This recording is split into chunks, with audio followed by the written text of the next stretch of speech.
Hello, welcome to the Resilient Africa Week Day 2. My name is Femi Awufala, and we will be going into the second day session where we'll be having three live streams today. And our first session will commence shortly, where we'll be discussing the importance of e-commerce in a post-COVID Africa.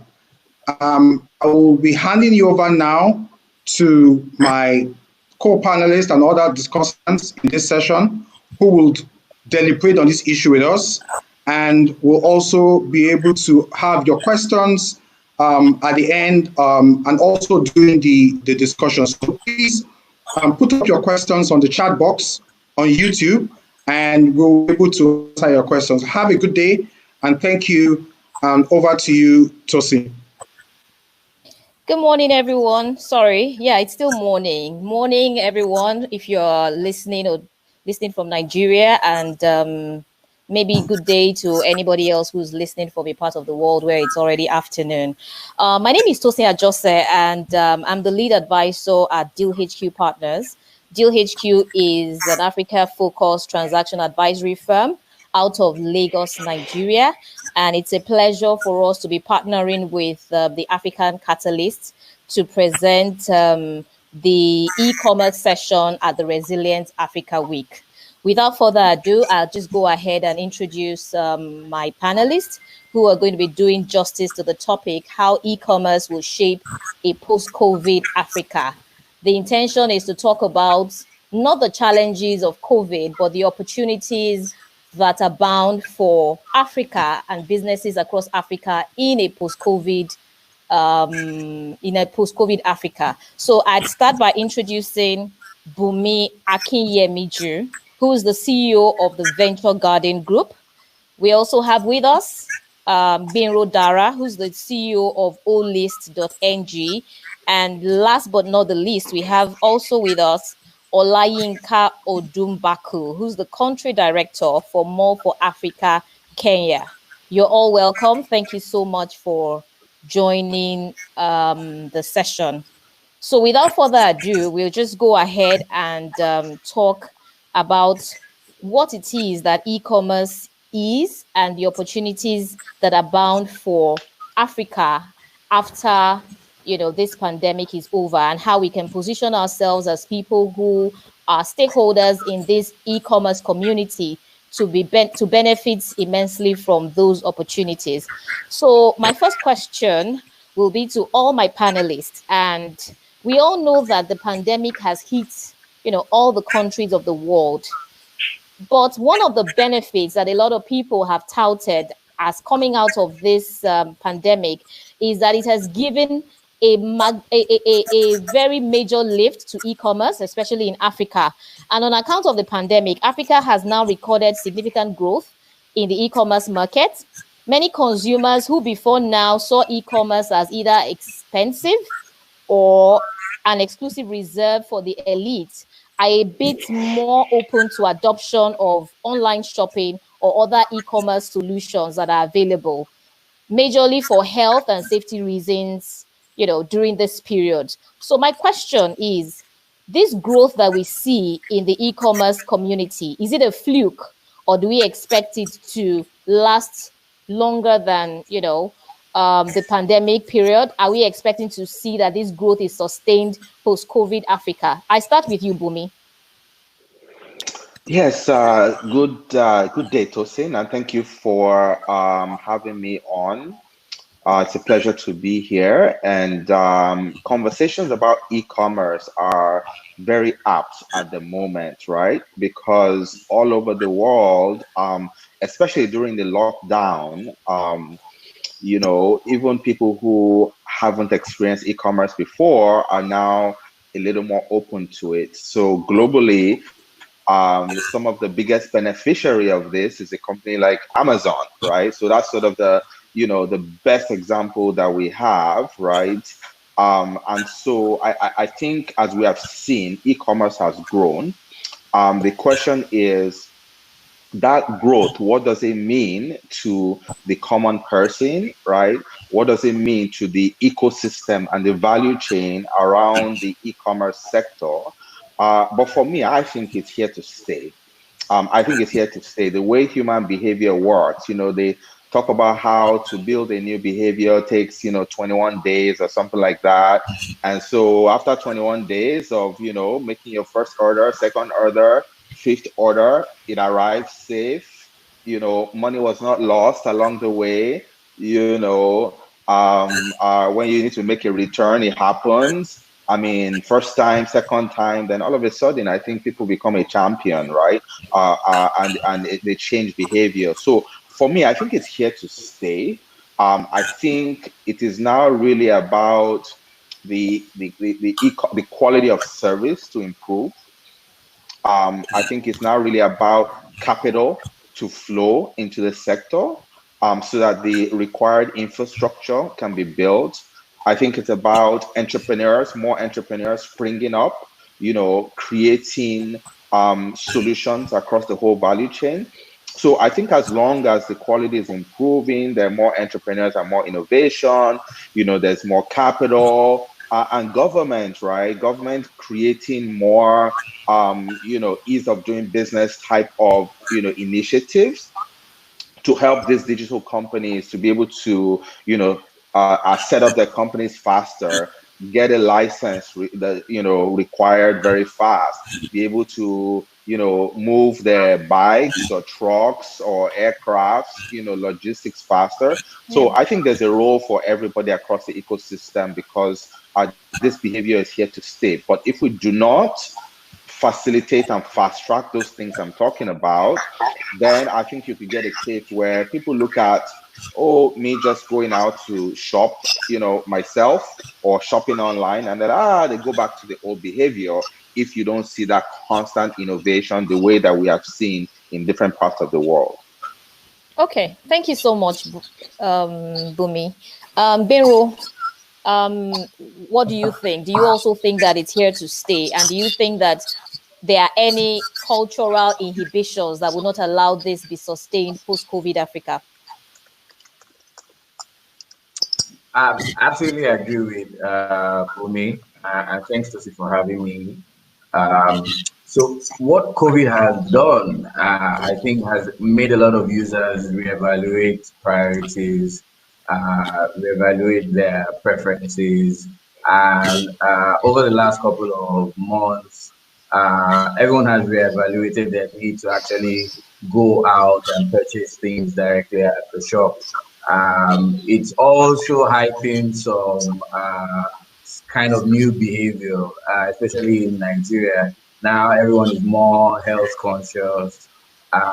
So there are now new value propositions that could rise out of safety.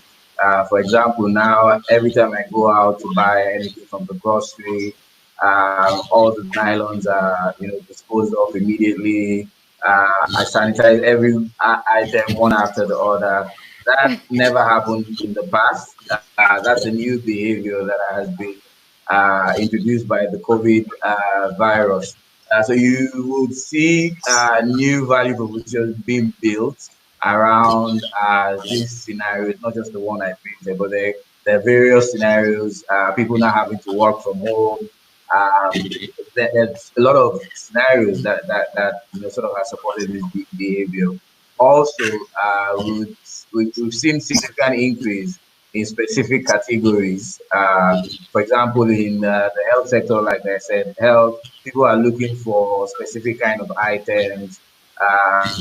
I never knew magnesium tablets until the COVID virus. Everyone is trying to boost their immunity. So you can see it's a new kind of product that have overnight seen new growth. And as long as this virus remains a reality, you would expect these sectors to remain like that. Also in the home and categories, home and furniture categories. So people now furnishing their houses more set up for home office.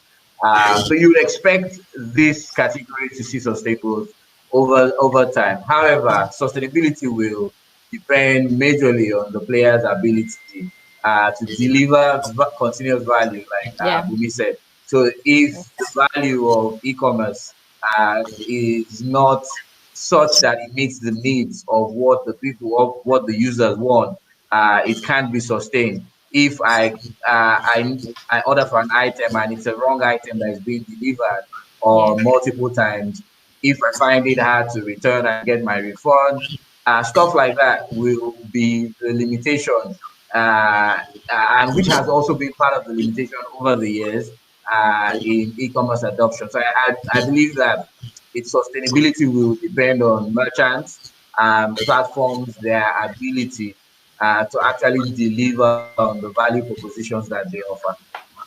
Okay, thank you so much, Benro. Yinka, we would just have your own opinion. I'm hoping that one of you would take a different position on this point. Yeah. So Yinka, over to you. Yeah. Thank you, Tosin, and it's my pleasure to be here. If you're expecting to get a different position, I'm sorry to disappoint you. Basically, it's it's known. It's a known fact that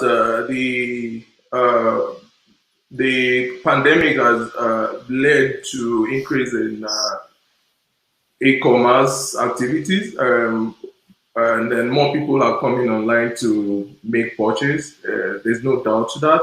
And I think my co-panelists have said it all in terms of the sustainability and what can help sustain the growth. To take up on where Benro left off, I would add one more thing, and that is government now, the government intervention. So mostly some of the hindrances that that actually I would say limits e-commerce activities in Africa is what are issues that actually affect how e-commerce companies are able to deliver their services. And some of these are like infrastructures that support delivery, infrastructure that support payment system, and all that. And I personally, I believe governments across Africa are beginning to wake up to the new reality that there's the income to be made. There's money to be made from the online business as against the traditional way of physical commodity, and taxing physical commodities only. So, like for instance, the Kenyan government is beginning to look at creative ways to generate revenue from online activities. And then the moment that starts, government will also have to understand the fact that they have to be a player here. And being a player means you have to support that system that you want to tax. So you have to encourage internet penetration, how you want to, ensure proper ID system, because some of these things we will actually need government intervention. As much as you want to use technology to solve some of the problems that hinders the growth of e-commerce in Africa, some of these actually need government intervention. So, like for instance, I mentioned the ID system. That goes a long way to help on issues like payment. And I mean, these are key things that support e-commerce, because e-commerce is not e-commerce without internet, and then without the ability or capability to pay online. So some of this, and then some of this also relies on the government intervention to solve some of these things, because we are not going to provide roads for the e-commerce business are not going to provide roads for themselves, So again, Bumi mentioned something around ease of access, like ease of company registration and some of these things. So in the nutshell, what I'm trying to say is, so long as the government have started seeing the potential for revenue in the e-commerce space, they will start understanding the need, or they start coming up with the kind of support that is needed. So, I'm trying to link this with the sustainability. This is in my own view, what I think is going to support sustainability in the long run. We can also talk about the experience. Of course, now this is the role that e-commerce company need to play. We also have to be there. We have to deliver. If we promise, we have to ensure that we are delivering, so that when this customer comes, their first experience will always be a good experience, and so that they can come back, and then we can sustain and experience. I mean, we can experience and sustain the growth in e-commerce. Okay, thank you so much, Yinka. Before we jump off this point, I mean, what I hear all of you saying is that sustainability will be dependent on user experience, infrastructure, government support, and building trust. That's what I hear you saying. Now, I have another question, and it will be around what your thoughts are. As we grow penetration, do you think that we are going to be growing adoption more from customers that are patronizing African, e-commerce businesses? Or do you think that this growth may likely be more beneficial to e-commerce businesses outside of Africa?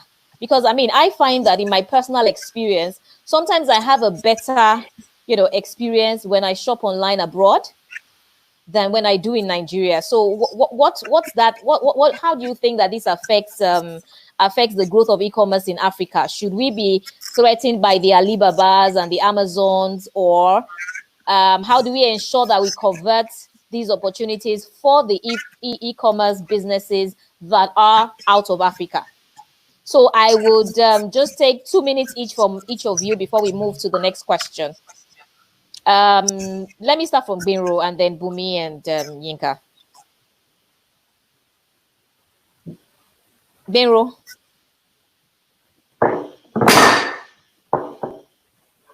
Okay, Bumi, maybe you want to go ahead. Okay, sure. I think Benro's mic might be muted. Well, I can speak to that a little bit. The truth of the matter is, it's now the COVID-19 pandemic has shown us that it's now a global, play right now, right? So it is not easy to close your borders anymore. What that means is that Alibaba will come, right? Amazon will come, and there's just going to be that open global playing field. The key is that how do we domesticate more of the value chain, right, so that we can capture more of that value locally. So for me, I think that the opportunities are huge, right? So for example, I believe Jumia recently mentioned that they have about 80,000 merchants on their platform, right? Konga, talked about maybe 60,000 merchants on their platform, right? So that's all opportunities to capture some of that value locally, right? So the key though is that, do we have, all those merchants participating? Are they innovating? Do they have the inventory? Do they have the capital? Do they have all the things that they need to be able to partake in that value chain? Now, you also understand that most of what they're selling is imported, right? So at the end of the day, you're only partaking in the distribution leg of it, which is not where really the meat of the value is. So how do we backward integrate so that we're actually producing more of those things locally, right? So who is innovating around that? How is the e-commerce company thinking about, because whatever I manufacture in, maybe Rivers State or Bauchi here should be less expensive than me importing from outside the country. So how do we, and now I have the data. So now I can literally go to all the e-commerce companies and say, how much, toilet roll is being, bought every single day.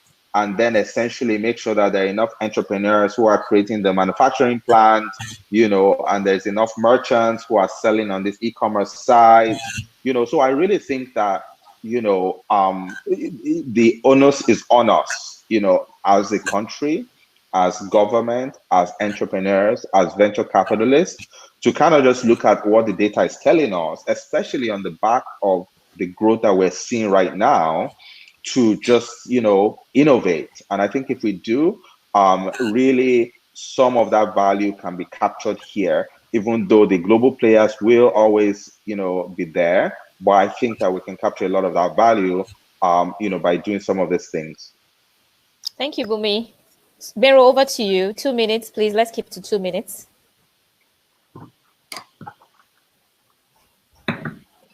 Yeah, so I think that the issue of how we compete with foreign products would always exist.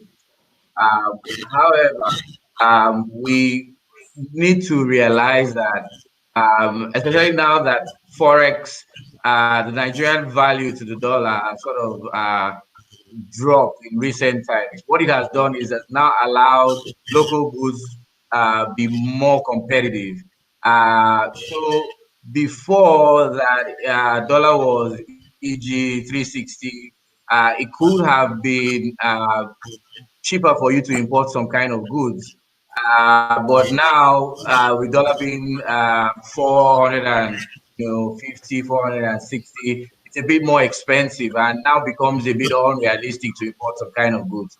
Local producers are then forced to step up their own production game and deliver or improving value in the production of these products. How can we improve value? How can we improve the kind of quality in the products that we're delivering as local manufacturers? That's another question for another day. But the more manufacturing that we're able to do, the more local production that happens, the better we'll get at it. So I think one of the things that has hampered our local production in the past has been the unrealistic value of our local currency to the dollar. So I believe we're going to be forced now. We don't even have a choice with the direction that oil prices are going.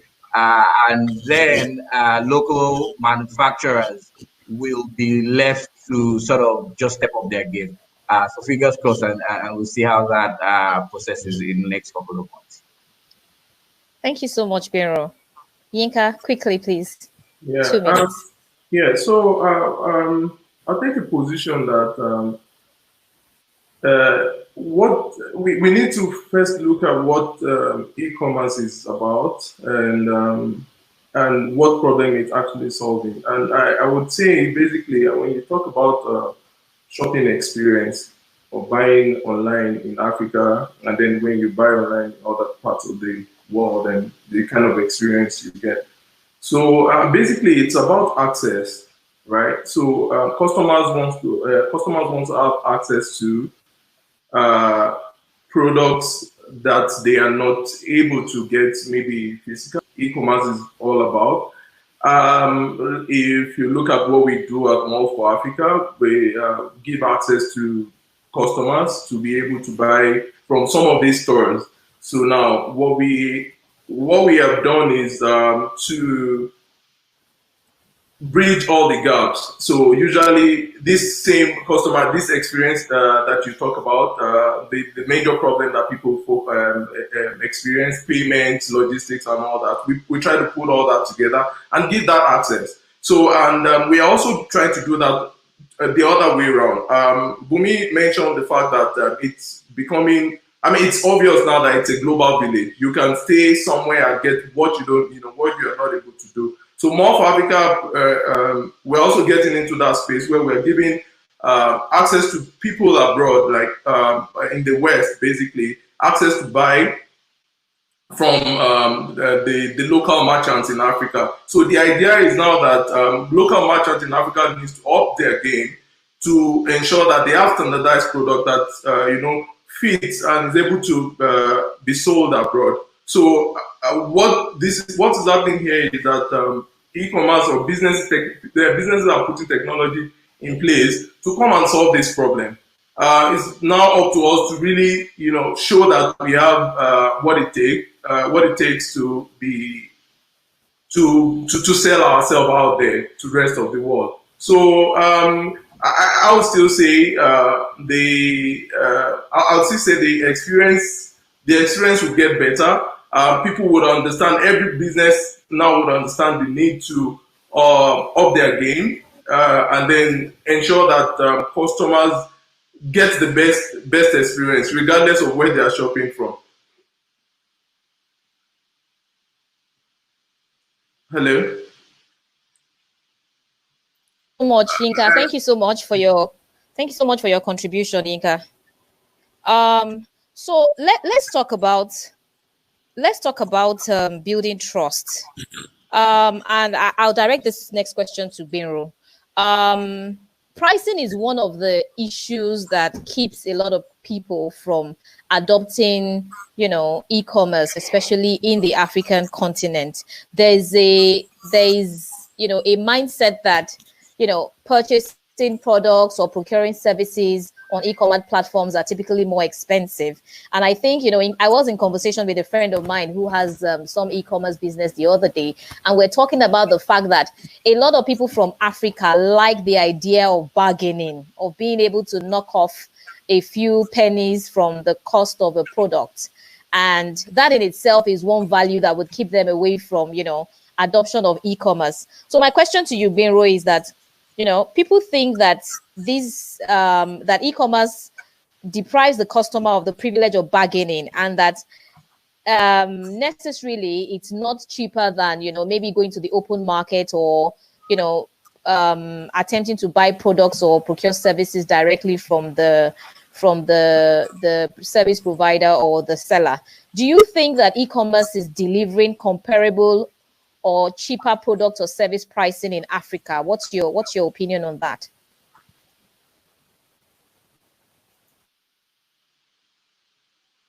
So that's a very interesting and, how will I say, tricky question. I'd say it depends on the business model of the e-commerce business or the platform. You will have seen over the past couple of years some businesses who came with a specific go-to-market strategy of deliver low pricing. For example, OPay. You would see, for example, in the ticketing space, some businesses leverage on online as a value proposition to deliver on lower cost prices for tickets like Wakana. So it's not exactly a straightforward yes or no answer, right? I think it depends on the kind of business, especially in the retail. That's where it applies. So, for example, with Olist, at olist.ng, what we're doing, our own key model is that we're a marketplace which allows buyers and sellers interact directly.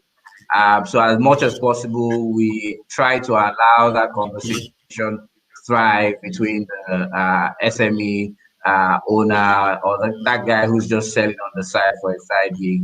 As much as possible, we try to create a platform that increases, sort of enforces rules that will increase trust, rules that will increase repeat purchase, just to create a solid environment where these interactions can happen.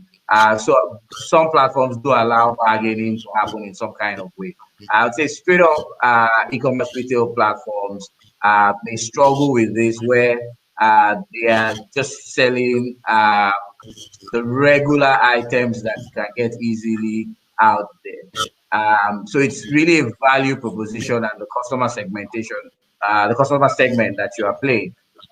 If you are going after the same market or the market that is very, very, very low cost, low price, you've got to figure out a way to deliver a lower cost. If you are going after a market that is very high trust, high time sensitive. You've got to figure a way how to deliver timely deliveries at the costs that will make your business a profitable venture. So it's a bit, I think it's on a case by case basis that question needs to be looked at. Yes, logistics inefficiencies have added a cost comparable to markets like in the US, where they have a proper postal system, where overnight delivery is, sent seamlessly, where you can just drop an item at your door and it's picked up. This has been done over years and has worked in their own system. They've gotten to a scale where they've reduced the cost, where it makes more sense for you to act from a cost point of view, for you to actually order and get it delivered, versus you going to the store. To take a bit of time for us to get there. And like Yinka said, this infrastructure, some businesses have tried to build this infrastructure in the last couple of years, and has been a lot of strain on their capital, on their cash flow, and even on their potential profitability today. So that's been a headache that a lot of players have had to deal with. But now I think everyone has to take a second look at the market and take a second look at their business models and figure a way how to deliver the value proposition to the market. So are you delivering a low-cost value proposition to your users? If so, you've got to collaborate more with logistics platforms, probably the guys who are using APIs where you don't have to send people, which doesn't really rely on labor to deliver your or dispatch your items. You've got to think creatively. If it's a space that it's about delivering high on customer support, on customer service, you've got to figure a way how you deliver high quality, maybe direct contact with your users, just to make sure that they have a seamless and a smooth relationship and use of your platform. So that's what it takes that.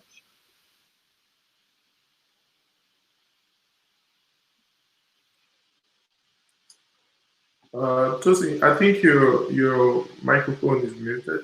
My apologies. Thank you so much, Biro.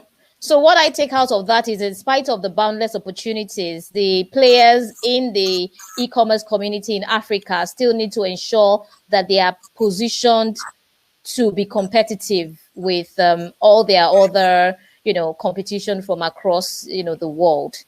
So I think I would like us to talk a bit about enablers and drivers. So we've talked, all of you have touched on some of the challenges that fraught e-commerce in the African market. We've talked about bad road connectivity. I would also mention inefficient postal systems, maybe shortage of warehousing, and other things like that. So I go around each of my panelists one after the other, starting from you, Yinka. What do you think is the most important enabler to the growth of African e-commerce ecosystem? Just 1 minute, because we're just mentioning, we don't really need to. So I would not, okay, so there can be one, there are a couple of things that we need to still get right in Africa. But yes, one thing is and I'll say this again, the infrastructural backbone that supports the businesses generally, not just e-commerce. And some of these we've all touched on, and some very key things in terms of how government is ensuring that the policies are there to support this business, to bring the best out of them actually. Because the truth is, the companies, all these, the e-commerce companies and any other company in Africa, their ability to bring out the best of service to this customer would also ensure that customers are beginning to trust whatever sector we're talking about. So basically, because there's one big thing I'll say is perception. So when we look at e-commerce, so people think like, oh, like you mentioned earlier, it's expensive, it's not for me, or I can't even trust the product that will be delivered. So just imagine a system where you as a customer, you're guaranteed that an item, if you order some kind of item, if something else comes to you, you have the right to get it back one way or the other, or you're sure that if anything happens to your card that is linked to an online site, you are sure to get a refund or you get your money back and all that. So this kind of changes the perception, make people more comfortable to want to use the system. So I would definitely say government policy, government focus on in that sector, and government policy to support it will really go a long way. Okay. Bumi. Yes, I would latch on to what you were talking about earlier about trust, right? Like building trust and perception is the key to unlocking the opportunities. And so what are the maybe three things I would say that are required? I would say one is that digital payments infrastructure, right? That the richness and the quality of and the stability of that digital and how ubiquitous it is, I think is like number one, in no particular order. Number two, I would say the user experience, right? Making sure the user experience is just like, flawless, it's ubiquitous, whether it's on the web, whether it's on mobile, whether it's on USSD, whether it's agent based, whether it's like, how do you make, that e-commerce user experience flawless? Like you talked about, people want to haggle, for example. How do you build a digital version of haggling in an open marketplace? Like that is what we should really be thinking about from a local context standpoint. So I think that's key. And then the third one I will say is just digital skills, the education and the entrepreneurship, right? Because that's where innovation begins. So how do you kind of go back to the roots to make sure that we have the capacity, the capabilities, the STEM education, the research, et cetera, so that we are building the right technology for the local environment? I think those are three things that I believe could unlock exponential opportunities. Okay. Piero, please, 1 minute. Let's try to keep to 1 minute. Yes. So similar to Bumi's response, but from a different approach. My first question would be: what is it that the product or your business is sort of built to deliver to the user? What is the job that your users are hiring your product to do? If you are able to deliver on that ruthlessly, your users will trust you and they will sort of gravitate naturally to your product and away from competitors.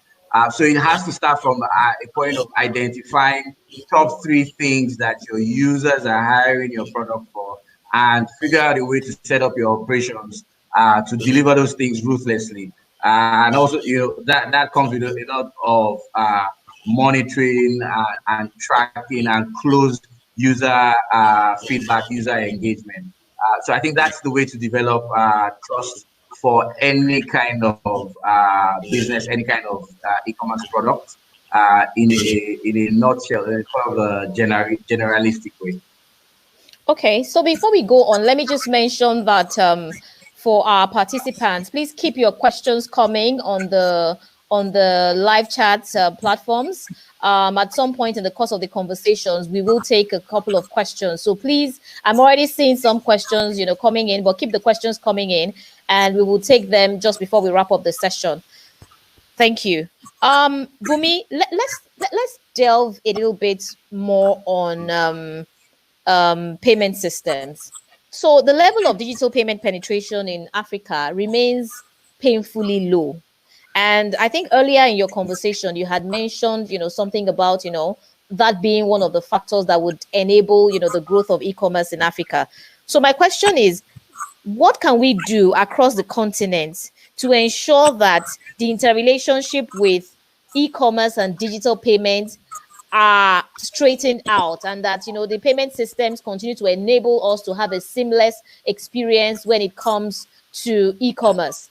In Nigeria, for instance, I know that we still have a lot of e-commerce customers insisting that they want to pay cash, at the point of delivery. And I think this just creates, a major complication to the whole structure of e-commerce businesses. So what can we do to ensure that, digital penetration is enhanced, that the experience of customers when they try to use digital payment platforms are, good and seamless, and that, at some point would then begin to have, this perfect marriage between the digital payment systems and e-commerce?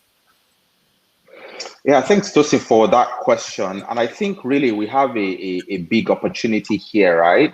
And I keep going back to what I said earlier, that the answer is really in entrepreneurship, in innovation, in capital, actually moving to support this innovation and these entrepreneurs and everything. At Venture Garden Group, Greenhouse Capital, right? We back companies, right? We create some products on the Venture Garden Group side. On the Greenhouse Capital side, we invest in companies. We've invested in 20 different companies. And I'll say the opportunity around the value chain is just huge to really solve that. Now, for me, I like to think about it like you need to meet the customers where they are, right? So instead of saying, hey, customers, you need to pay with a card, you have to kind of start saying, how do I meet them where they are and take the cash, and then begin to use innovation to essentially move them over, right? So, for example, what kind of innovation is happening in agency banking, right? The premise behind agency banking is the ability to be able to take cash, right, and be able to digitize it. So if the delivery person is also an agent, potentially, it means you have actually used innovation to create an opportunity to convert that. Okay, now let's look at mobile money. The mobile money license allows you to create a digital wallet. So the first time that the customer gives you cash, you could just say, hey, Oga, what's your phone number? Collect the phone number, create a digital wallet, send them an SMS, and maybe they can transact now over USSD from there. Again, it may only be 30% of the people that adopt and migrate with you, but you've made a dent, right? So we're invested in a company called eSettlement. That's an agency banking company. We're about to invest in a company called Wallets.ng, right? And Wallets.ng creates this, mobile wallets and things like that.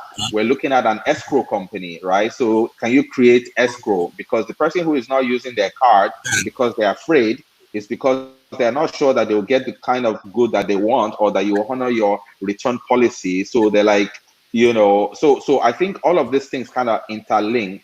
So can there be an escrow company, right? And if there's an escrow company, I'm sure More for Africa, O-List, Konga, everybody will, come onto it, and you're kind of bridging the gap in trust. And the more you bridge the gap in trust, I think the more e-commerce, will scale. Opportunities around identity, solve the problem around identity, so that solve the problems around logistics. So I just think that there's so many problems across the value chain, but the opportunity is huge. The opportunity is huge, and I think we just need to continue to innovate, continue to collaborate, and the opportunity is here to be unlocked. Thank you so much, Bumi. Thank you for that insightful contribution. It will be impossible for us to advance the conversations without touching on e-commerce and the growth of small and medium-scale businesses in Africa. So e-commerce is credited for about 15% of global trade, and small and medium-scale businesses are expected to be the major drivers or beneficiaries of the growth of e-commerce in Africa. How will e-commerce actually deliver the growth of SMEs in Africa? What should the expectations from e-commerce be? And at what point will we know that we are there, where e-commerce would position African SMEs for the growth that their competitors in other continents and across the world, are able to enjoy? So I'll start with Yinka. So this is directed to Yinka. All right. Thank you very much, Tosin, for this question. And the issue around the growth of SMEs and how e-commerce is going to get into the space and help to support, I would say, the growth. I think it stems from the point of view that most of the SMEs in Africa are either lacking in one area or the other. So bringing technology, adding technology to what they already do, will go a long way to help them achieve this growth. So how I'm looking at it is that it's usually very hard for most of the SMEs to pull together all the value chain across e-commerce and then be able to concentrate on their business. So imagine I have to deal with payment, I have to deal with logistics, I also have to then on top of the fact that I have to think about the growth of my business, I have to think about how to deliver value and all that. So the whole idea is that whilst these SMEs are already doing what they can do at their best, they need like a lift. They need like a lift. And then I think if e-commerce is able to come into if any entrepreneurs, the technology and the tech entrepreneurs are able to come into this space and provide certain solution to support these businesses, I think we'll start to see growth. And one of this is what we have created at Mall for Africa, and that is what we call the marketplaceafrica.com. It's a proprietary software that we have built to help solve this. So as an SME, what you just need to focus on is how to grow your business, how to build an amazing product to sell to your customer. Then leave the rest of the headache to Mall for Africa to handle. And we will not only be creating a platform for you to sell to your local market, we are creating a platform for you to be able to sell to the world, basically. So you don't have to worry about the payment, you don't have to worry about the logistics. We've partnered with DHL to ensure that all you have to do is list your product, and we at Mall for Africa will market your product for you. We ensure that you don't have to worry about payment and delivery, and we aggregate all that and make sure that we are creating this exposure. So an issue came up earlier. We talked about how the world is now a global village, and then you are not thinking about, as an SME, you're not thinking about just selling to your local market. You're also focused on creating a bigger market for you to access. So basically, so how I see this, and I believe a lot of players are coming into the space to solve some of the problem along the value chain of delivery an efficient e-commerce service. So basically, I think how e-commerce would really come in to help grow that SME, especially in Africa, is by providing that support that is needed, that much support that is needed for the e-commerce, for the SME businesses to grow, in addition to what they've been doing before. Okay, thank you. Thank you very much, Yinka. So, Benro, from what I heard Yinka say, it looks like the relationship between small businesses or small and medium scale enterprises and the owners or the owners of e-commerce platform has to be beyond just creating an enabling platform for SMEs to list or sell their products. So at what point are we going to begin to see e-commerce platforms actually doing, incubation programs, training and support for small scale businesses? And also, at what point are we going to see, that kind of relationship where the e-commerce platforms are feeding the small and medium scale businesses with the needed data for them to actually tailor their service or their products towards what the market actually wants? What do you think that these e-commerce platforms should actually be doing? Yeah, you're absolutely right. So I think the players need to look beyond short term and look at the entire ecosystem and sort of make sure that we're not just leaving our merchants in the middle of transactions, but long term we're sort of educating them and trying to change both seller and buyer behaviors. That's one of the interesting things of model at Olist. We're backed by, we're owned, actually it's 100% owned by Opera Software, which owns the Opera Mini, the Opera browser, and it's owned by a CEO who's very, very, very bullish about empowerment, economic growth of SMEs in Africa. And we've taken this approach from both sides of the marketplace, both from the user and on the seller side. So we're both educating users and also educating sellers. In the last 1 year, we've hired more than 1,000 people, agents, directly engaging and training sellers across Nigeria just for this purpose. And such things are at scale are very expensive. We see this as the investment that we needed to make into the market for the long term, both to educate the sellers and both to educate the buyers. So I agree that one has to look at the entire ecosystem. Some other things that could be done is, for example, in the real estate space, one of the things we've done is organize a lot of trainings through one of our sub-companies called Oplace. So I think everybody just has to look at various ways, not just short term, look at long term, how we can grow the market, grow education for both the users and the sellers. Thank you. Thank you so much, Benro. So back to you, Bumi.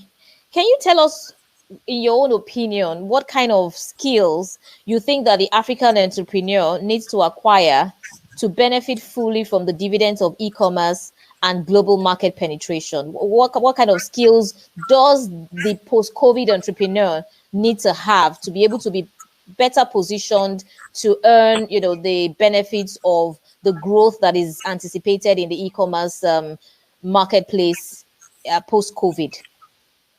Yes, thanks, Tosin. I think that there's so many different skills that people need to acquire, and it's not just one.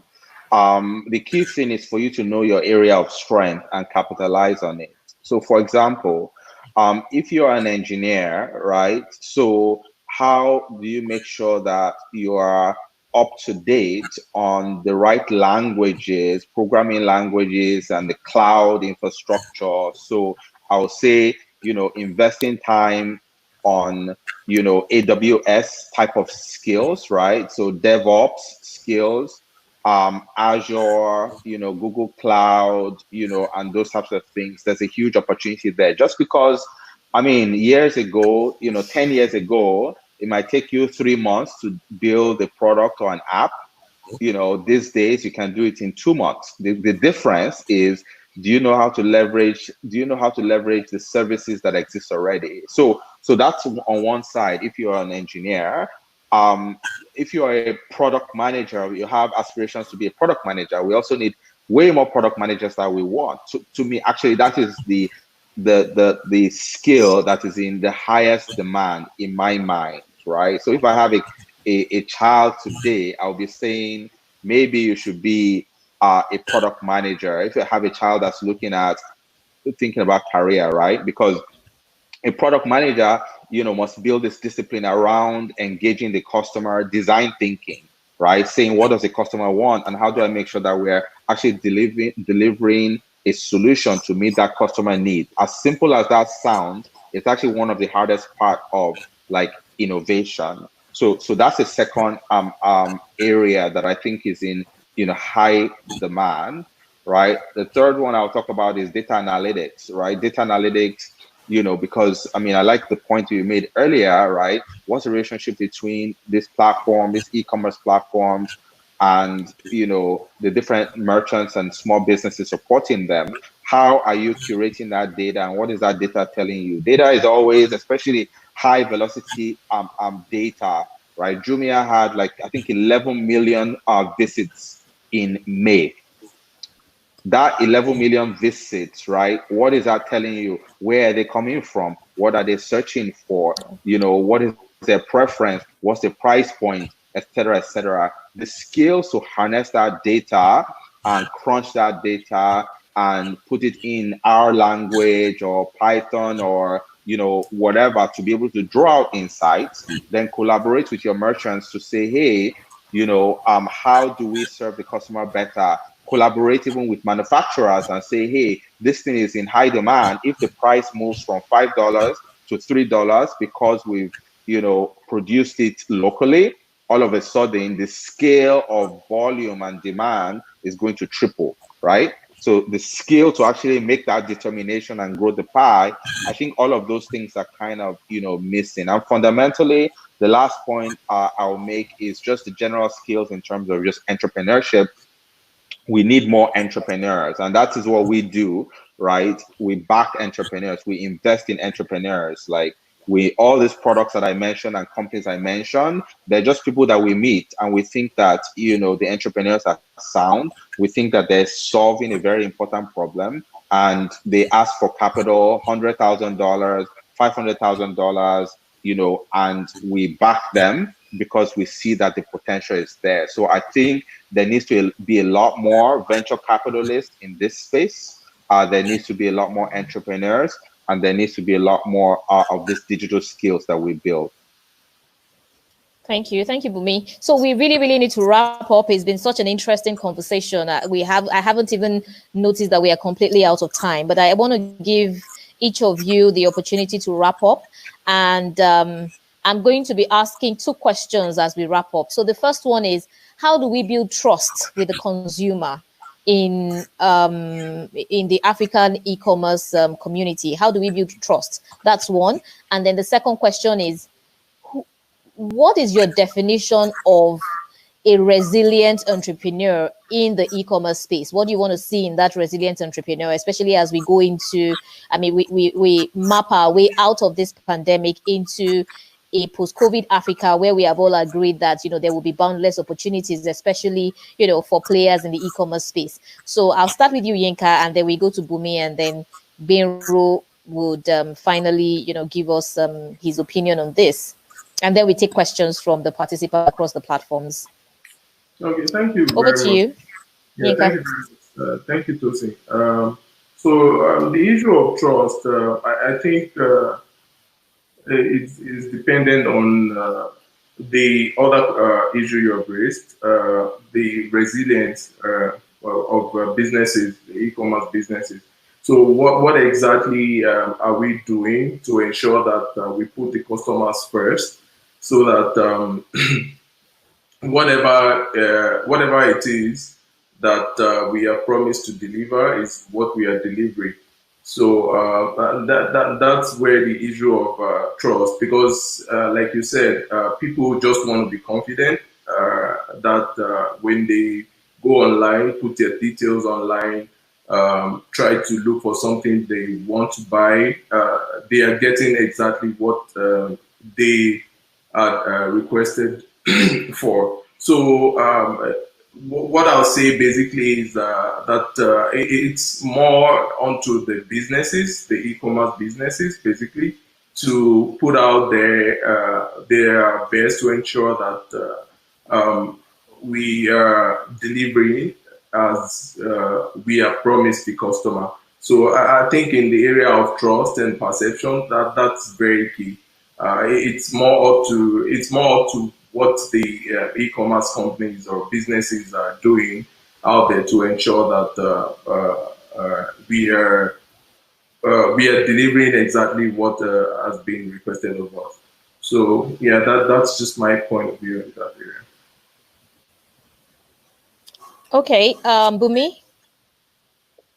Yes, thank you, Tosin. My answer to that, I think, is, as we try to build trust, I agree with Yinka. It's really about the predictability of the service. So if a customer places an order and it says that it's going to be delivered in 8 hours or in 1 day, that it is 1 day. If the return policy says that, if you don't like it and you return it in 3 days, we'll give you a replacement in 24 hours, then we do that. So I think that's on the e-commerce platform company side, which then means that they need to be in control and have some element of predictability across their value chain, their delivery partners, their payment partners, everything needs to be as predictable as possible. And that is what builds trust. on resilience, I really think that, you know, resilience in entrepreneurs is like the number one thing that we look at, right? So in companies that we back, in entrepreneurs that we back, the number one thing that we look at is resilience, right? So resilience and integrity. So resilience just means that, you know, this is Africa, right? So you're going to fail 10 times before you make it the 11th time. Are you going to give up after time number 4, right? So, and then do you realize that that agility is required, right? So resilience also requires agility, where you keep trying. If you're releasing a new product, you're doing your A/B testing. Is this what customers want, or is this what they want? And then is this what they want? And then it's also data driven. What's the data telling you, right? So you have your thesis. You might have your thesis that, oh, the world needs a new digital escrow service, right? And the market size is $1 billion. Now, what does that mean? So can you now zone it down into a very small thing and design your MVP and use it to test the market? And if it doesn't work, can you pivot it a little bit until you get it right? So for me, resilience is very, very, very critical, a very critical trait, especially in a market like in Africa, where you just don't have the public data out there to use to validate your thought. So it means that you need to jump into the market, go and test it, and stay at it, keep pivoting in an agile way until you get it right. Thank you so much, Bumi. So over to you, Benro. Yeah, so I think it's interesting time for every business who is already online, and those perfect time for those who are not yet online to actually get online. However, it's that businesses sort of review the underlying fundamentals of their business. E-commerce, online platforms, it's not the actual business itself. It's an enabler that's either solving distribution or payment. But there are the underlying businesses, and that's what we try and teach our own sellers and the merchants on our platform, that your underlying business has to have sound fundamentals for e-commerce or for online marketplaces to make sense for you from a partnership point of view.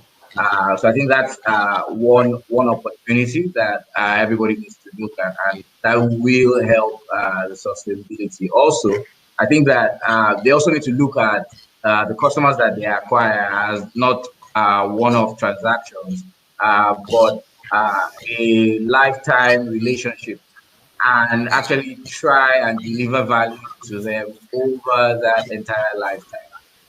That's where the most of the value is in e-commerce. The ability to get your customers to purchase over and over and over again.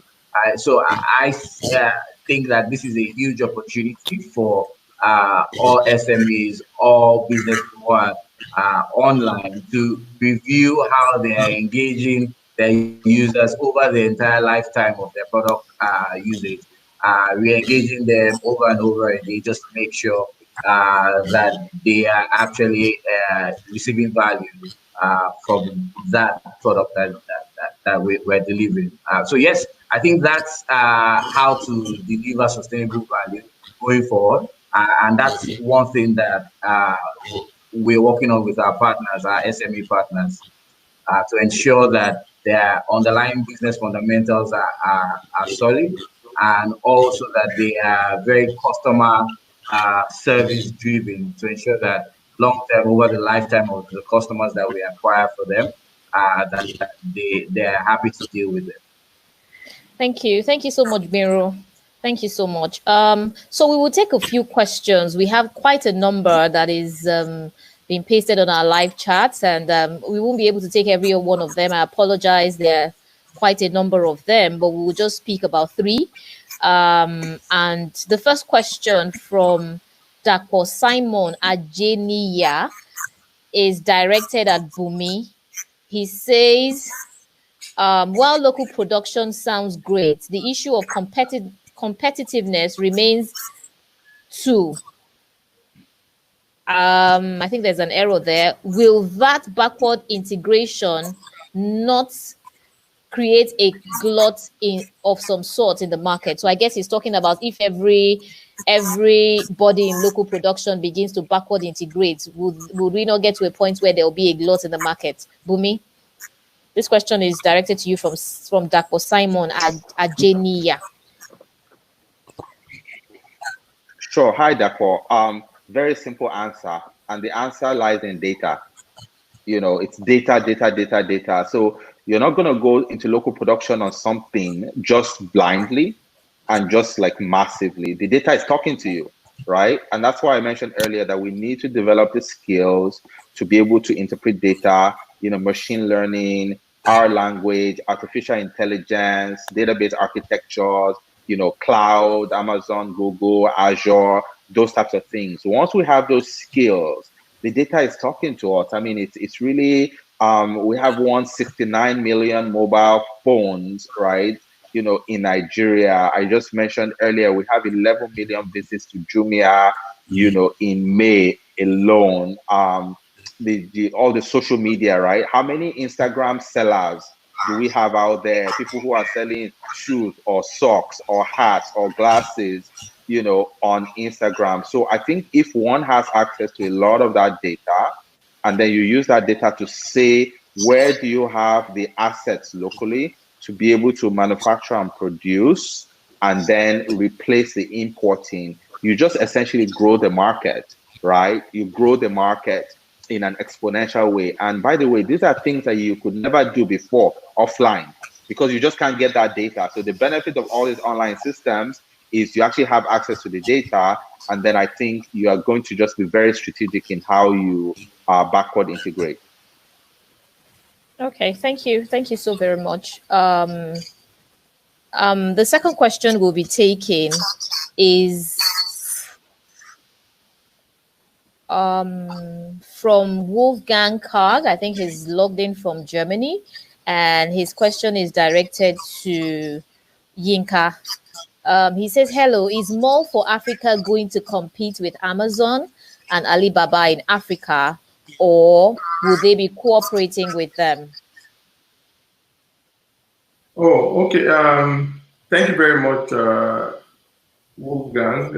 Appreciate that. So basically, what we have done at Mall for Africa is to create a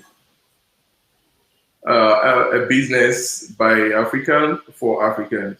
So the idea is to bring together, understanding our challenges and then bringing together what is needed to deliver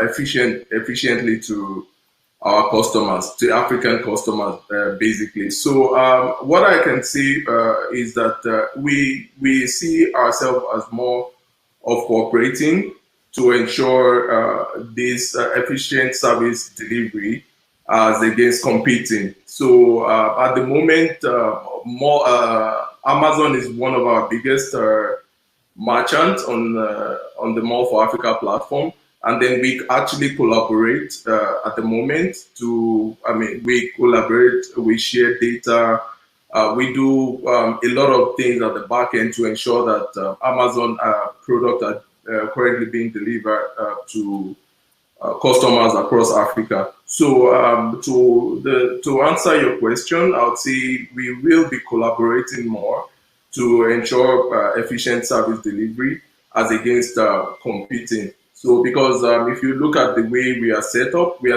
to actually have, we are like a mall. We're basically a virtual mall that allows online businesses. We pull all of them together, so you can actually buy from Amazon and Alibaba and put in one cart, and then have those items delivered to you.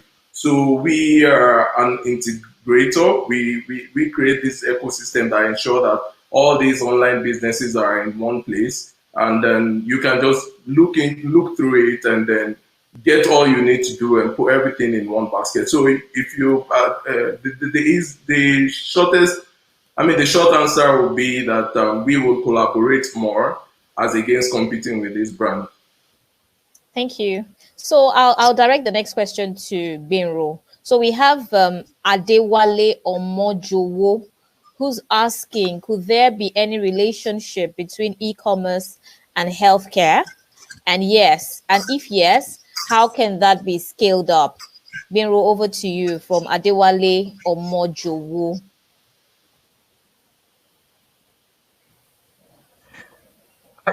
Yes, of course. Every segment of the economy can be enabled, can be empowered, can be scaled better with e-commerce in various ways. Discovery is one way. Payments, like we had talked about earlier, is one way. So I think for various players in the market, they need to determine in what areas will e-commerce help them to create competitive advantages. Not just e-commerce for the sake of e-commerce, not just online for the sake of online. So each player needs to look at how can online tools, technology tools help my health business.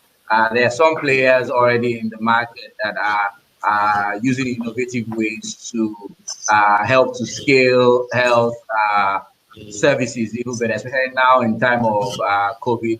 We've seen telemedicine platforms. We've seen pharmaceutical delivery platforms even see a lot of growth. So I think it's the question has to be what do you want e-commerce to deliver for you, to solve for you as a business, or what's the competitive advantage that you want e-commerce to help you create? That would be a good starting point for you to be able to innovate well in the healthcare space. Okay, thank you so much, Benro. I'm just going to read one of the comments that we have on the platform, and then I have a question that I would direct to Yinka, and then we will have to wrap up the session. I apologize that we're not able to take all the questions, but we are almost completely out of time. So one of our participants has said that e-commerce companies should introduce a discussion chat box where customers can chat with the suppliers directly in order to boost trust before buying, just as on AliExpress. I actually think that there are quite a number of e-commerce platforms in Africa that have these features on their sites. I believe so. I don't know whether Gbero just wants to say something quickly, and then Yinka, before I ask my question. Before I ask Yinka my question. Gbero, just 1 minute. Absolutely, you're right, Tofi. Yes, you're absolutely right, Tofi. There are a couple of platforms that already have such features. So on Olist, you can chat directly with sellers, merchants, if you like, on the platform or off the platform. However, I mean, it's something for us to also think of as platform managers and owners on how to make such functions more prominent and drive more awareness about such functions in the market. So it might not necessarily be the approach for every online platform. Not every platform wants to allow direct interaction between the merchants. But in our case, that's one of our key unique value propositions, that you can actually interact directly with the seller and be the judge if you can actually trust to buy or use the seller's service. Okay, thank you very much. Okay, so to my own question, Yinka, I had a personal experience earlier in the year, and I'm directing this to you because, of course, I know that you deal with purchases and shipments from different parts of the world, and you deliver them to your customers across Africa. So I had a personal experience once when I was trying to, I bought something on an e-commerce platform overseas, and I was, trying to bring this product to Nigeria. I was slammed with import duty that was almost the same price with the product I was buying. Can you just maybe provide some clarity around how this import duty thing works? Because sometimes you don't even understand, and the bill is just pushed to you, particularly if you're dealing with a platform that is overseas. They just tell you, oh, we don't know anything about the way this works in your country, blah, blah. This is the duty, that has been assessed on this product, and you just have to pay. Otherwise, you don't get your product. And most of the time, it's already maybe in the post office locally, or what have you, and you've paid, so you cannot even cancel the order. So how does this whole tax thing work, especially when you are purchasing from overseas? Okay, so if I start to, I don't know if I should start explaining taxation and all the components and everything that you need to know. But I'm sure we don't have the time to start saying that, but to start discussing that now. But yeah, so what I can say on a high level is that when it comes to taxes, especially tax administration in Africa, things are a bit not where they should be. Let me say that, and then having to do it personally, like interacting with our customs across border, because this is what we experience, is one challenge, one big area that we understood then that, hey, it will be critical if we're able to solve all this. So what we've done at More for Africa, for instance, is to ensure that we put professionals behind this, and then we are able to use extensive data to come up with an amazing taxing system, such that before you check out, before you even decide to make payment, you can see ahead what you're going to pay in taxes, and then you can make that decision. And after paying your taxes, you don't have to do anything. So, I mean, I don't want to dabble too much into the tax administration part of it, but what I can say is that if you yeah, so I know very well, and this happens across Africa, this is my experience, is that then if you have to do it on your own, if you compare if you compare having to do it on your own as against living into institution like ours to help you, represent you in area of solving issues of taxation, I think it's a bit more cumbersome. One way or the other, you kind of experience some kind of gridlock if you have to do it on your own. And again, this is what we are solving. If you're talking about this foreign merchant, they don't know how it works in Africa. We know that we put people in place to ensure that we are doing that efficiently. So you don't have to worry about what they don't know. We know these things. So come to More for Africa. We put all this together. Before you check out, you can see what it costs. And then, it's just a click and you have your product delivered to you. So is it possible to say that maybe this is one government policy that is trying to enable, promotion of local products and create a barrier to maybe purchasing goods and services from overseas?